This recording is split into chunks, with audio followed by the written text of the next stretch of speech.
Ya, gak nyala. Kayaknya harus ganti aki deh. Akinya kayak gimana nih?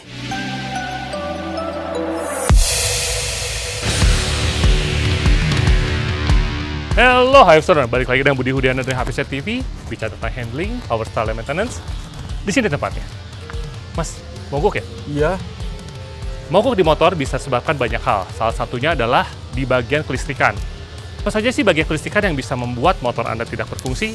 Bisa dari aki, bisa dari dinamo starter, dan banyak part lainnya. Untuk itu, kita akan bahas mengenai masalah kelistrikan di video kali ini. Memilih ukuran baterai yang tepat itu kadang-kala memang menjadi sebuah permasalahan. Apalagi kalau kita lihat di sini TDR dengan line up lithium iron phosphate-nya itu begitu banyak, dari yang paling kecil sampai yang paling besar. Lalu bagaimana caranya kita memilih yang tepat untuk motor Hypezoners? Ini di layar saya tampilkan tabel persamaan untuk motor-motor Hypezoners. Kalau dilihat juga di sini ada dari yang paling kecil yang disebut dengan TLFP 4L hingga yang paling besar yaitu di TLFP 14R. Masing-masing ini memiliki daya penyimpanan yang berbeda. Selain dari itu, dimensinya pun beda. Kelebihannya apa? Dia memiliki CCA yang besar dan secara bobot ini sangat ringan. Jadi ini bisa menjadi pilihan Hypezoners saat melakukan pemilihan baterai dan pergantian baterai berikutnya untuk motor Hypezoners. Saya ganggu dulu sebentar. Di seri sebelumnya, TDR bikin drag race dan berhasil. Sekarang ada drag race lagi di Ancol tanggal 12 Mei 2024. Kelas-kelasnya mulai dari kelas 2 tak, 4 tak, dan khusus maxi yang diadakan oleh TDR. Jadi kalau sekiranya Hypezoners mau mampir atau mau ikut balap, tim HPZ akan hadir di sana, dan informasi pendaftaran dan lain sebagainya Hypezoners bisa lihat di kolom deskripsi di bawah. Motor nggak bisa starter itu belum tentu gara-gara aki. Banyak hal yang akan mempengaruhi bahwa motor itu susah start. Apa aja? Salah satunya memang betul bahwa aki ini dalam keadaan soak ataupun sudah rusak. Tapi bisa jadi juga switch starternya bermasalah, relay starternya bermasalah, bahkan sampai yang disebut dengan dynamo starternya itu rusak. Rusaknya itu salah satu penyebabnya adalah karbon brushnya sudah habis. Atau kalau udah parah, kena ke angkernya sampai benar-benar rusak. Bagaimana cara kita cari tahu kondisi aki itu dalam keadaan baik atau sudah rusak? Kita akan membutuhkan sebuah alat yang disebut dengan multitester. Multitester ini sesuai dengan namanya dapat melakukan pengetesan dari beberapa hal di kelistrikan ya. Dalam hal ini kita akan mengukur yang namanya tegangan. Tegangan di motor ini atau di aki itu adalah tegangan satu arah. Berarti kita harus geser ke DCV 20. Kenapa 20? Karena maksimal bisa mengukur sampai 20 volt. Aki di motor ini kurang lebih 12-13 volt. Dari situ ada lead atau dua batang, satu berwarna merah, satu berwarna hitam. Merah untuk positif dan negatif untuk ground atau minus. Kita sambungkan keduanya. Dari sini kita bisa baca tegangan aki saat ini seperti apa. Kalau Hypezoners lihat, ini tegangannya di 12,97, yang mengartikan aki ini baik-baik saja, alias in charge. Tapi bagaimana kita tahu bahwa aki ini masih baik atau udah jelek? Salah satu caranya adalah untuk memperhatikan nilai-nilai yang ada di kedua tabel ini. Tabel yang sebelah kanan ini menunjukkan tingkat kesehatan untuk lead acid battery, dan yang sebelah kiri ini adalah untuk lithium iron phosphate atau baterai lithium. Kalau sekiranya masih di range hijau, berarti akinya masih baik-baik aja. Kalau sampai soak pun masih bisa dilakukan pengecasan. Cuman kalau misalnya udah benar-benar di bawah, atau misalnya udah 10%, 15%, berarti akinya harus diganti, dan itu yang menjadi penyebab motor nggak bisa di starter. Beda kasusnya saat kita menggunakan aki lithium dari TDR, di mana sebenarnya kita bisa dengan satu pencatan kita bisa ngecek yang namanya state of charge. Kalau kita lihat di NMAX ini, NMAX itu posisinya di bawah jok di sebelah sini. Ini ada sebuah tombol yang disebut dengan state of charge, kita tinggal pencet, dari sini kelihatan barnya. Sama halnya seperti baterai TLFP 9R ini. Ini ada state of charge, kita tinggal pencet tes. Dari sini kita tahu kondisi aki ini penuh atau kosong. Bila mana kosong, berarti antara rusak atau harus dicas. Hati-hati, yang namanya ngecas aki lithium itu nggak bisa sembarangan. Lalu ngecasnya pakai apa? Pakai charger yang sekiranya ada peruntukannya untuk lithium iron phosphate, seperti halnya battery charger, smart battery charger dari TDR ini.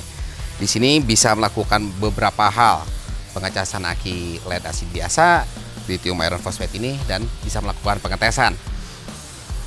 Awalnya mau nggak mau kita colok dulu dong, kalau nggak akan bisa ngecas ya nggak.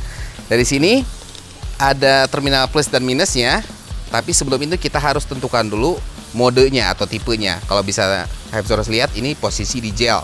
Kita geser dulu sampai kita dapat lithium ion. Udah gitu, plus ke plus, min ke min. Apa yang terjadi kalau kebalik? Rusakkah? Kebetulan kalau untuk battery charger TDR ini nggak ada masalah, dia cuma teriak aja, woi plus minusnya kebalik.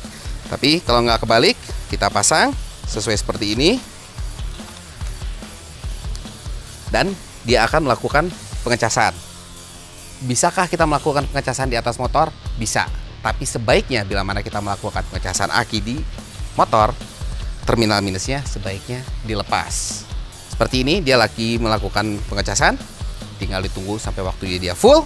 Udah full, aki siap dipakai kembali dalam keadaan fully charge. Adapun satu alat lagi yang sekiranya bisa membantu kelistrikan di motor Hypersoners, yaitu kalau kita lihat di hadapan kita ini disebut dengan battery stabilizer. Secara nama, battery stabilizer itu membantu kelistrikan di motor agar stabil. Dalam arti supply listrik dari ujung ke ujung, dari ke ECU, ke injektor dan lain sebagainya ini tetap stabil. Jadi tidak terjadi fluktuasi tegangan di rangkaian wiring harness. Itu salah satu fungsinya untuk menjaga semua barang-barang aman. Lalu kalau barangnya seperti apa? Di sini ada 3 jenis. Jenis yang paling pertama adalah yang kosongan begini aja, yang hanya berupa battery stabilizer. Berikutnya yang 2 ini, yang adalah di mana battery stabilizernya menggunakan yang namanya voltmeter, sehingga Hypersoners bisa cek tegangan kelistrikan di motor Hypersoners. Ini 2 kayak yang sama tapi berbeda, di mana salah satunya memiliki switch on off, sedangkan yang ini enggak. Jadi ini kalau dinyala matiin, voltmeternya bisa nyala dan mati. Lalu ada yang namanya perawatan. Perawatan di battery stabilizer seperti apakah?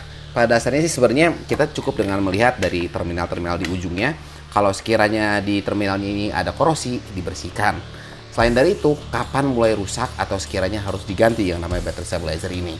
Di saat lampu di motor Hypersoners mulai berkedip-kedip, ini biasanya salah satu tanda di mana battery stabilizer ini sudah mulai rusak dan minta diganti. Selain dari itu, tanda lainnya adalah di mana saat kita starter motornya dan motornya susah hidup. Untuk memastikan kelistrikan di motor Hypersoners ini baik-baik saja dan lancar itu, sama halnya kalau kita misalnya lagi ngecek saluran air, di mana kalau ada kotoran, aliran air itu akan mampet. Sama halnya seperti halnya di motor, di mana banyak kelistrikan. Seperti halnya di soket ECU ini, agar aliran listrik itu baik dibacanya oleh ECU ataupun terkirim dari ECU, salah satunya itu memastikan soket ECU ini dalam keadaan bersih.